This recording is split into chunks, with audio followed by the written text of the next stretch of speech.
모든 민족에게는 독특한 그 민족성이 있습니다. 네. 그 오래된 역사를 통하여서 문화를 통하여서 형성된 그 나라 사람에게 있는 독특한 그런 민족성이 있는 것이죠.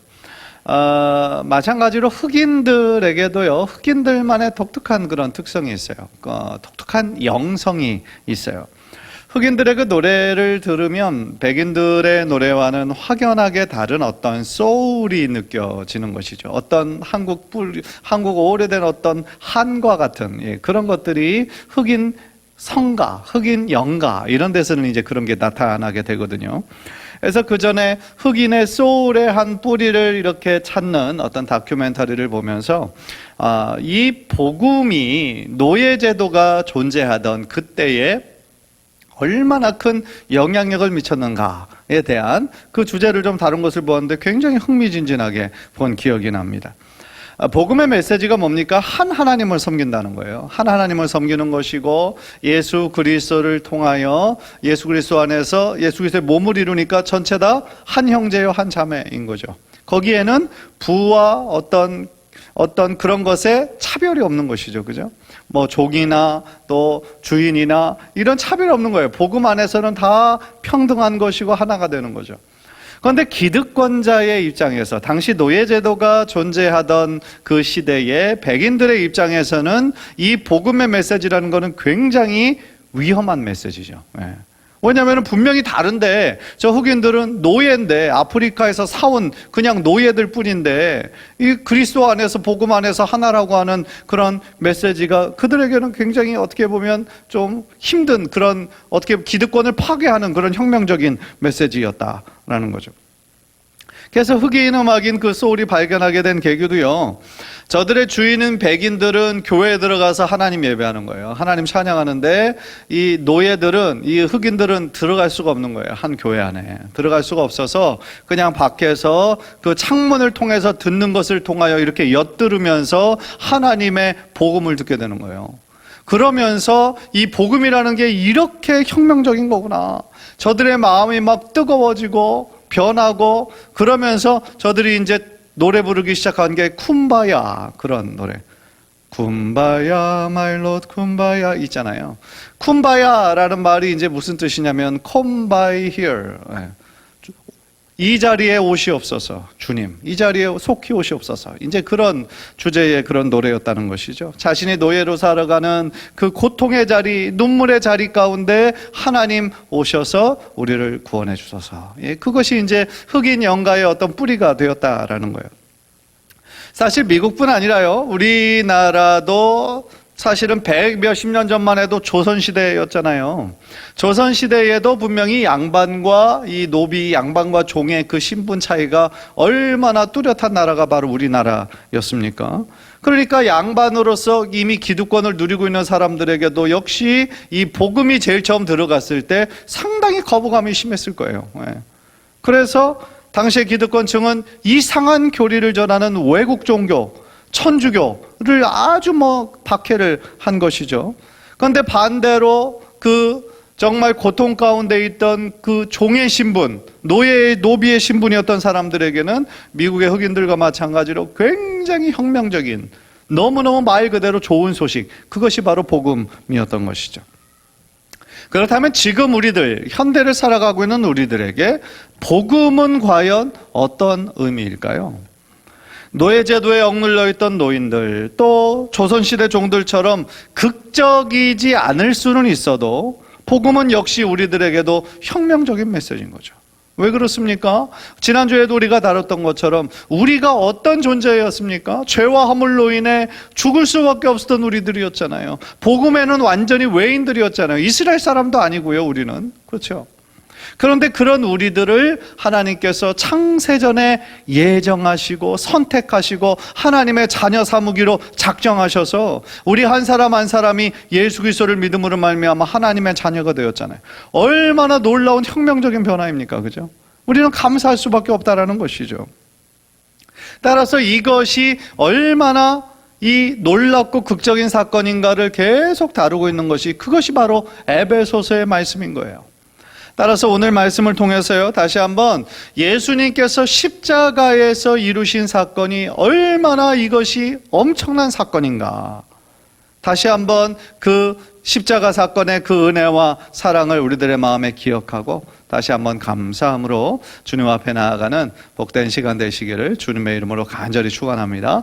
무엇보다도요, 오늘 본문은 크게 두 가지 주제가 있는 것 같아요. 하나님께서, 예수 그리스도께서 십자가에서 이루신 사건은 결국 화목제로 본인이 이제 친히 제물이 되셔서 십자가에서 이루신 사건인데, 이것은 우리와 하나님과의 관계를 화목하게 해주셨고 또 인간과 인간과의 관계를 화목하게 해주신 사건이었다는 거예요. 크게 두 가지 주제가 있어요. 첫 번째 주제는요, 예수님의 그 십자가로 인해서 하나님과 우리 사이에 막혀져 있던 담이 허물어지게 됐어요. 하나님과 우리의 죄로 인해, 허물로 인해 막혀져 있던 그 죄의 엄청나게 큰 담이 예수님의 십자가로 무너져 버린 것이죠. 따라서요, 오늘 본문 11절 12절은 우리가 이 예수 그리스도의 복음이 있기 전에 어떤 존재였는가를 아주 자세하게 설명하고 있어요. 어떻게 보면 이 말씀은 지금 누구한테 하는 말씀이냐면 이방인 성도들, 에베소 교회를 이루고 있는 이방인 성도들에게 지금 하고 있는 말씀이지만 넓게 보면 우리들 모두에게 주시는 그런 말씀인 거예요. 즉 11절 초반부에 나오는 것처럼 당신이 어떤 사람이었는가 생각하라는 거예요. 생각하라. 영어 성경을 보면 remember로 시작을 합니다. 기억하라. 너희가 그 전에 허물과 죄로 인해서 죽을 수밖에 없었던 너희들이 어떤 존재였는가를 생각하고 기억하라. 그런 거예요. 그런데 참 많은 사람들은요, 신앙이 좋다고 하는 것이 생각하지 않고 무조건 믿는 거라고 생각하는 사람들이 많아요. 사실은 그렇지 않아요. 실제로 한국교회의 역사를 살펴보면 물론 많은 부흥사들이 긍정적인 그런 복음에 큰 영향력을 많이 미쳤습니다. 그런데 또한 한편으로 많은 부흥사들이 무조건 믿으라고 하는 어떤 맹목적인 믿음을 양산하기도 한 것 같아요. 그런데 그것은요, 우리들의 신앙의 본질과는 조금 거리가 있는 거예요. 오히려 생각하지 않고 믿었기 때문에 한국교회의 모습 가운데 맹신주의가 있는 거예요. 맹신주의. 그리고 지성주의와 반대되는 반지성주의가 극성을 부리고 있는 거예요. 지금 많은 한국교회가 고통당하고 어려움당하고 있는 이유 중에 하나도 바로 전혀 생각하지 않고 묵상하지 않고 그냥 무조건 믿는 사람들 때문일 수도 있다라는 거예요. 그러나 우리를 지으신 하나님은 인격적인 분이세요. 하나님은 우리를 인격적인 존재로 하나님의 형상으로 만드셨어요. 하나님의 형상, 이마고 데이라는 그것이 무엇일까? 우리를 어떤 영적인 존재로 삼으신 것도 물론 그 뜻이지만 지적, 정적, 의적, 지정의를 가진 그런 존재로 우리를 만드셨다라는 거예요. 즉 우리가 하나님의 선물인 이성을 주심으로, 지혜를 주심으로 말미암아 스스로 생각하고 판단하고 결정할 수 있는 그런 힘도 하나님께서 우리들에게 주신 선물이라는 거예요. 그것이 바로 우리가 열심히 성경을 읽고 공부하고 묵상하고 해야 될 이유가 된다라는 거예요. 왜냐하면 하나님을 더 잘 믿기 위해서. 왜냐하면 지금은요, 무조건 열심히만 믿어야 하는 시대가 아니라 올바로 믿어야 되는 시대예요. 영적인 분별력을 가지고 올바른 믿음을 가지고 우리가 살아야 되는 그런 시대를 우리가 살아가고 있잖아요. 11절 12절을 보세요. 11절 12절 제가 읽겠습니다. 그러므로 생각하라. 너희는 그때 육체로는 이방인이요 손으로 육체에 행한 할례를 받은 무리라. 칭하는 자들로부터 할례를 받지 않은 무리라 칭함을 받는 자들이라.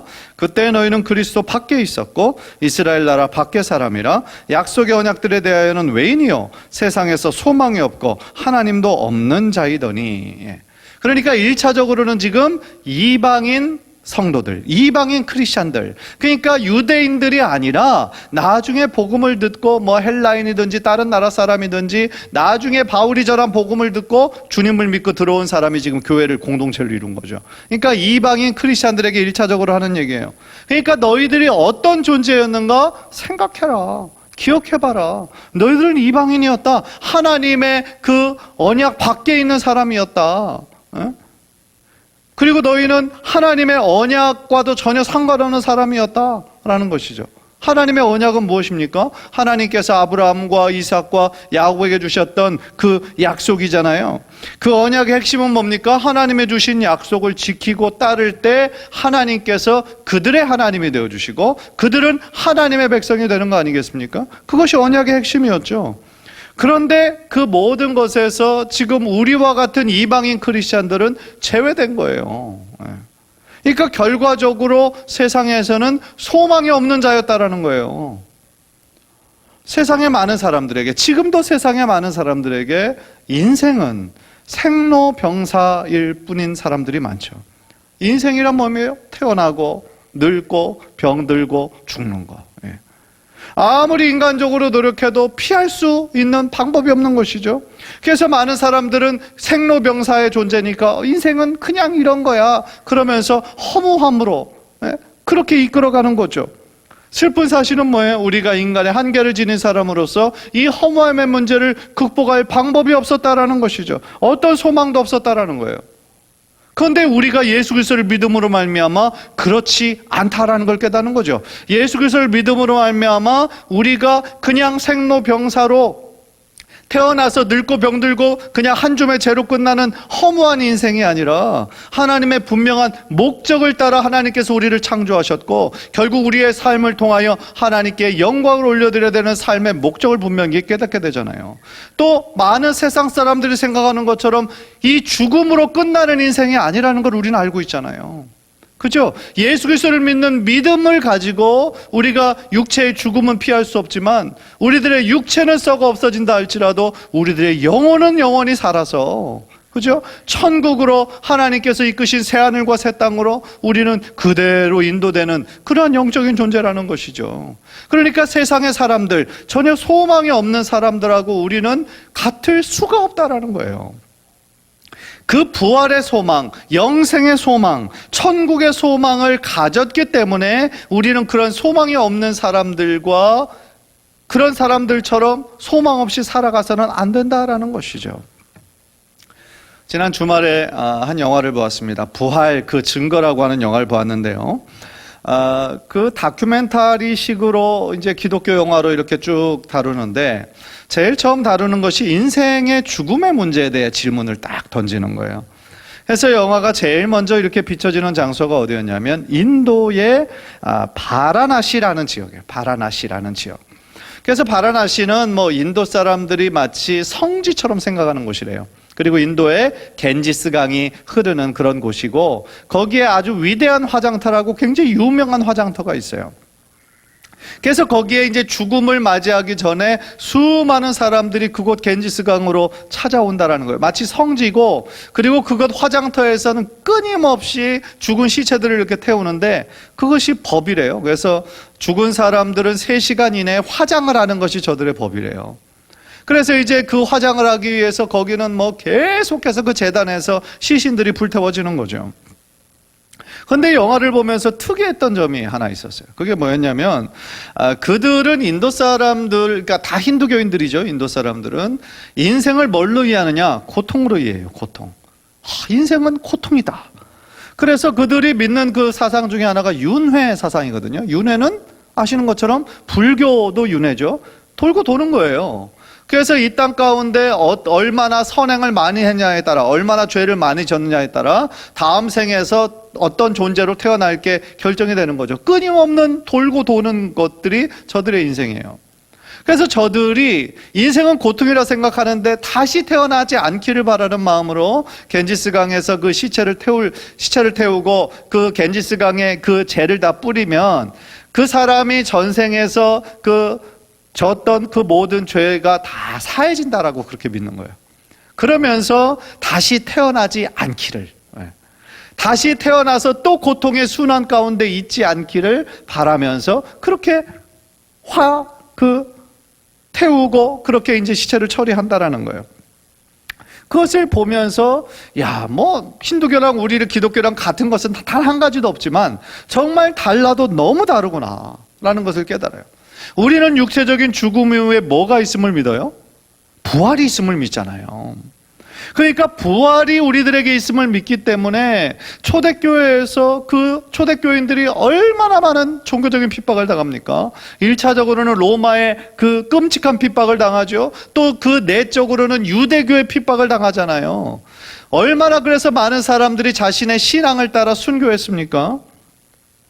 그러니까요, 심지어 죽음도 그들의 신앙을 막을 수가 없었던 것이죠. 왜냐하면 죽음은 비록 무섭고 두려운 그런 존재이지만 그 죽음 이후에 뭐가 있는 거예요? 부활이 있는 거예요. 그죠? 네. 그러니까 죽음은 뭡니까? 부활로 이어지기 위한 하나의 필수 과정인 거예요. 죽음이라는 것이. 그런 면에서 그 영화를 보면서 야, 우리 믿는 자들에게 이 부활이 있어서 얼마나 감사한가. 네. 그런 생각이 들더라고요. 부활이 없다라고 한다면 우리 모든 사람은 정말 그 죽음이 끝이니까, 죽음이 그냥 절망이니까, 더 나은 거는 전혀 존재하지 않으니까, 그러니까 죽음은 완전히 그 사람의 끝인 거잖아요. 그런데 우리에게는 죽음이 끝이 아니라 부활로 가기 위한, 예수 그리스도를 만나기 위한 하나의 관문이에요.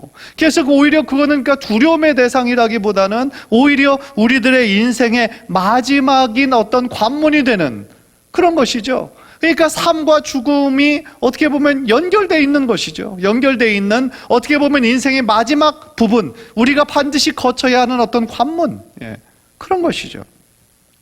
사랑하는 성도 여러분, 육체의 죽음은 끝이 아니에요. 영원한 생명을 위한 하나의 과정일 뿐입니다. 이 인생이 닿으면 우리를 위하여 예수님께서 친히 예비하신 새하늘과 새 땅으로 우리는 가는 거예요. 따라서 우리는 이 땅에서의 인생도 올바른 인생의 의미와 목적을 가지고 살아갈 수 있다는 것이죠. 많은 사람들은 허무한 인생이고 의미 없는 인생이고 그저 열심히만 고통 가운데 그렇게 살아가는 것으로 이해하지만, 우리는 이 땅 가운데 하나님께서 우리들을 이 땅에 생명을 주신 것을 믿기 때문에 이 땅을 살면서 이루어야 될 분명한 사명과 소명이 우리들 모두에게 있다라는 것이죠. 그런데 오늘 본문은요, 우리가 그전에는 정말 다른 세상 사람들처럼, 우리가 이런 소망이 있기 전에는 다른 사람들처럼 아무런 소망이 없는 그런 존재였다라는 거예요. 그래서 예수의 밖에서 하나님 그 언약의 외인으로서, 그렇게 이방인으로서 소망 없이 그렇게 살아갈 수밖에 없는 존재였다. 그래서 그 점을 바울은 계속해서 생각해라, 기억해라, 너희들이 어떤 존재였는가 기억해라, 그런 얘기예요. 왜 자꾸 우리가 기억하고 생각해야 돼요? 우리가 지금 누리고 있는 이 구원이, 이 축복이 얼마나 값진 것임을 기억하라는 것이죠. 이 은혜가 값싼 은혜가 아니라, 당연한 은혜가 아니라 얼마나 값비싼 은혜인 것임을 우리들에게 가르쳐 주시기 위함이라는 거예요. 그 은혜를 언제나 기억하고 그 은혜에 힘입어서 살아가라는 거예요. 그래서 13절에서 바울은 이제는 이라는 말로 하는 거죠. 이제는, 그러니까 11절에 나온 것처럼 그때는 우리가 그런 인생이었지만 이제는 우리가 예수 안에서 전혀 다른 삶을 살게 되었다라는 그런 뜻인 거예요. 그리고 그렇게 된 것의 핵심은 뭐예요? 예수 그리스도의 십자가 때문에, 예수 그리스도께서 십자가에서 흘려주신 예수의 피 때문에, 예수의 피로 인해 하나님과 우리와의 죄로 인해 높이 쌓여져 있던 그 죄의 담이 예수의 피로 인해 허물어 버려졌기 때문이다라는 것이죠. 하나님과의 막힌 담이 예수님의 십자가로 허물어져 버린 거예요. 할렐루야. 얼마나 감사한 일입니까? 14절 보세요. 14절 우리 한번 다 함께 읽읍시다. 시작. 그는 우리의 화평이신지라 둘로 하나를 만드사 원수된 것 곧 중간에 막힌 담을 자기 육체로 허시고 법조문으로 된 계명의 율법을 폐하셨으니 이는 이 둘로 자기 안에서 한 세 사람을 지어 화평하게 하시고. 할렐루야. 예수 그리스도가 화평이 되어 주셨어요. 십자가 위에서 하나님과 우리 사이에 있던 그 담을 허물어 버리신 거예요. 여기서 화평이라는 말의 의미가 무엇일까? 원어로 보니까 에이레네라는 뜻이 있어요. 이것은 어떤 그 구약의 샬롬이라는 말에서 나온 뜻인데, 샬롬은 평안, 어떤 평강, 행복, 그것을 의미하는 말이죠. 그런데 여기에서는 이제 그 유대인과 이방인 간의 적대 관계를 없애는 그러한 원인으로서 예수 그리스도가 화평이 되어 주셨다라는 말로 에이레네라는 말을 사용한 것이죠. 사실 인간은 제일 처음 태어났을 때는 어떤 존재였어요? 하나님과 대화를 나눌 수 있는 영적인 존재, 특권이 있는 그런 존재였어요. 그런데 인간의 죄로 인해 하나님과의 관계가 단절이 됐어요. 하나님과의 관계가 끝났다라는 것은 그거는 영적인 죽음을 의미하는 거죠. 그런데 그 영적인 죽음, 그 죄의 담을 예수님께서 예수님의 십자가의 피로 허물어 버리신 거예요. 예수님께서 친히 흠없는 어린 양 화목제물로 되어주심으로 말미암아 우리의 죄를 사하시기 위해서 그의 모든 피를 흘려주신 거죠. 얼마나 감사합니까? 예수님의 피 흘리심으로 인해 우리와 하나님과의 관계가 어떻게 된 거예요? 회복이 된 거예요. 예. 우리는 이제 어떤 인간 제사장이라고 하는 중보자를 통해서 하나님 앞에 나아갈 필요가 없어요. 어떤 율법을 통해서 나아갈 필요가 없어요. 우리는 오직 예수 그리스도의 이름을 믿고 하나님 앞에 직접 나아갈 수 있는 그런 놀라운 특권을 우리가 누리게 되었다라는 것이죠. 따라서 우리는 이제 더 이상 언약 밖에 있는 사람, 이방인이 아니라 예수님 안에서 하나님의 언약을 누리는 하나님의 자녀로서의 귀한 특권을 누리게 되었다라는 거예요.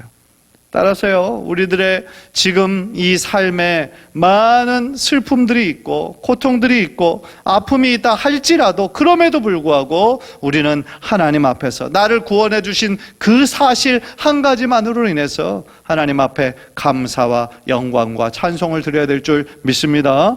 간절히 바라기는 우리를 둘러싼 조건과 환경은 여전히 녹록지 않고 여전히 힘들다 할지라도 주님 한 분만으로 인해서 만족하고 자족하는 그런 삶을 살아서 우리들의 삶에 하나님을 향한 더 큰 감사와 기쁨이 흘러넘치는 축복의 인생 되시기를 주님의 이름으로 간절히 축원합니다.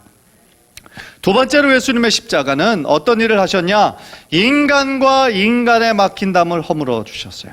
아까 예수님의 십자가가 하나님과 우리 사이에 죄와 허물로 인해 막혔던 담을 허물어 버리셨다 그러셨잖아요. 그런데 예수님의 십자가가 이제 인간과 인간의 막힌 담을 허무셨다라는 거예요.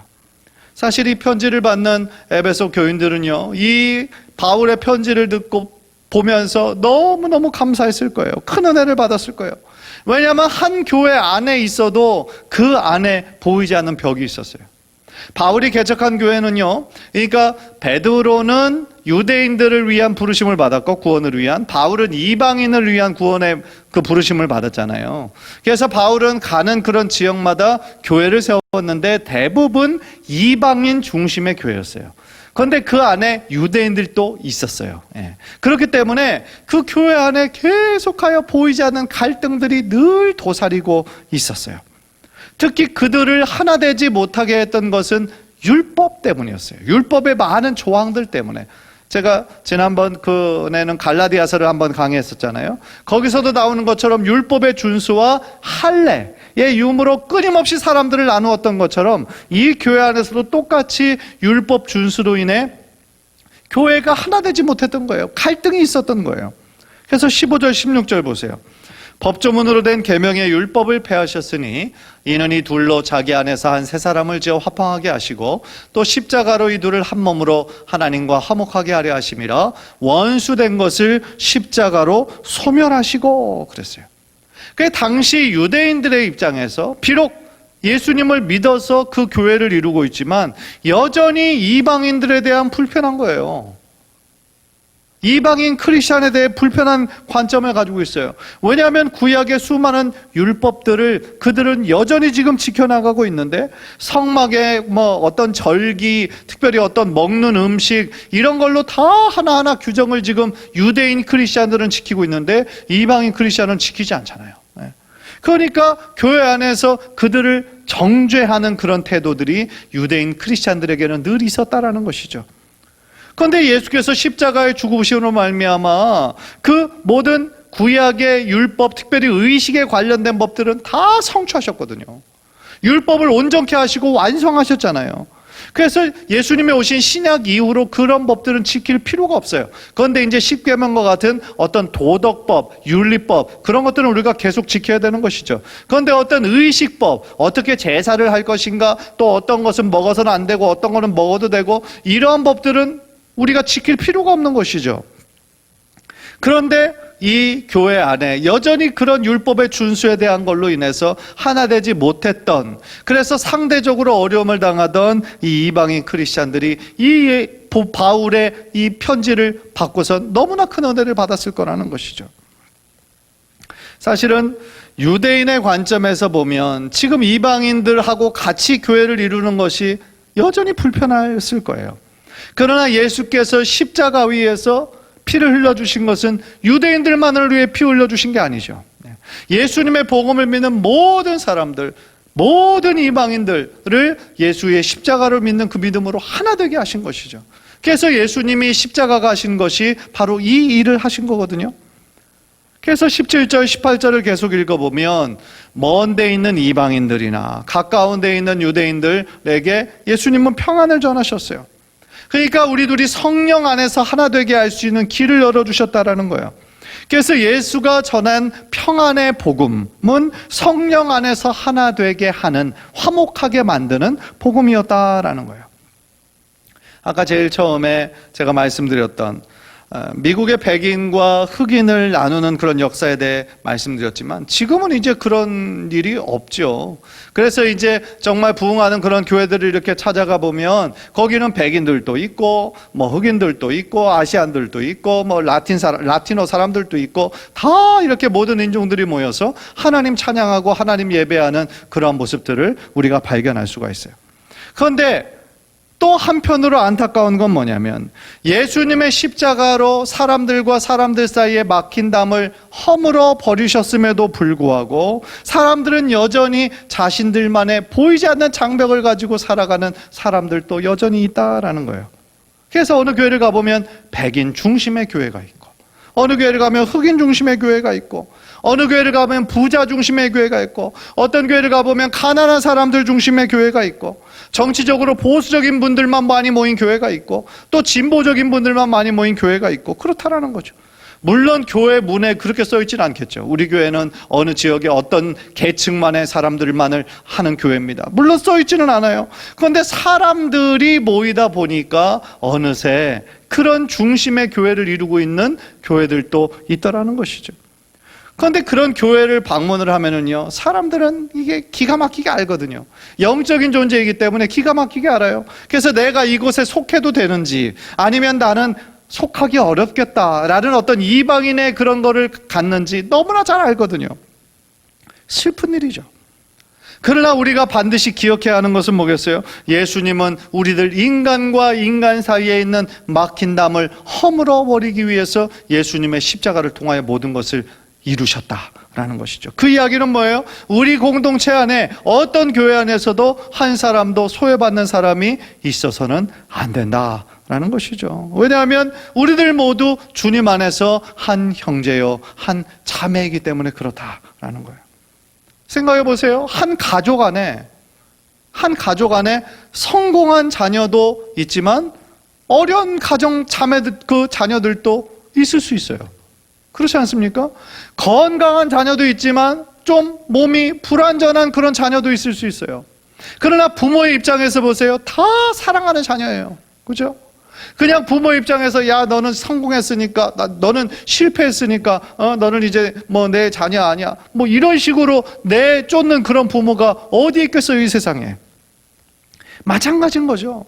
하나님의 시각에서 봤을 때는 성공하든 실패하든 건강하든 뭐 아프든 그것은 아무런 상관이 없다라는 거죠. 왜요? 예수 그리스도의 피가, 예수 그리스도의 보혈이 우리를 하나 되게 하셨기 때문에 라는 거죠. 따라서요, 성령의 역사는 하나 되게 하시는 거예요. 그런데 사단이 하는 역사는 뭐예요? 나누는 거예요. 자꾸 나누는 거예요.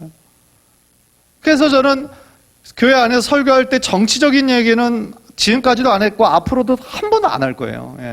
왜냐하면 왜 굳이 그런 얘기를 해가지고 성도들을 나눕니까 자꾸, 그죠? 어떤 사람은 자기를 지지해주면 아유 신나고 좋겠죠. 그런데 어떤 사람들은 아유 목사님 저쪽이구만 생각하면서 그때부터 불편해지기 시작하는 거죠. 그렇죠? 그러니까요, 성령의 역사는 우리들의 인간의 연약함과 약점에도 불구하고 우리를 자꾸만 하나 되게 하시는 것이 성령의 역사인데, 이 사단 마귀는 자꾸 우리들의 어떤 틈을 보게 하고 허물을 보게 하고 그런 것들에 막 집중하게 하면서, 그죠? 교회를 하나 되게 하지 못하게 하고 자꾸 찢어지게 하고 시험 받게 하고 하나님 떠나게 하고, 그죠? 그것이 바로 사단이 하는 역사 아니겠습니까? 따라서요, 정말 우리 교회 가운데 이 예수님께서 피 흘리심으로 말미암아 하나님과 우리와의 그 멀어졌던 관계를 화목시켜 주시고, 또 사람과 사람 사이에 있던 모든 담을 주님께서 친히 화평이 되어 주셔서 하나가 되게 하셨던 것처럼, 이제 앞으로 우리 동안교회 모든 성도들이 한 마음으로 정말 예수 그리스도 십자가 중심으로 나아갈 때에 우리 교회가 더욱더 하나님의 마음을 기쁘시게 하는 교회, 더욱더 부흥하고 성장하는 교회, 또 다른 교회의 정말 롤모델이 되는 교회로 변화될 줄 믿습니다. 바로 그 일에 우리 성도님들께서 계속하여 기도해 주시고 또 계속해서 부족한 저를 위해 중보해 주시고, 그래서 우리 교회가 정말 이 마지막 시대에, 그죠? 점점 더 어려워져 가고 점점 더 정말 어떻게 보면 신앙생활하기가 힘들어져 가는 이때에 하나님께서 주목하시는 교회, 야 이런 교회도 있구나, 하나님께서 주목하시는 교회로 더욱더 아름답게 세워져 가는 귀한 성령의 역사가 우리 교회 안에서 계속하여 일어나기를 주님의 이름으로 간절히 축원합니다.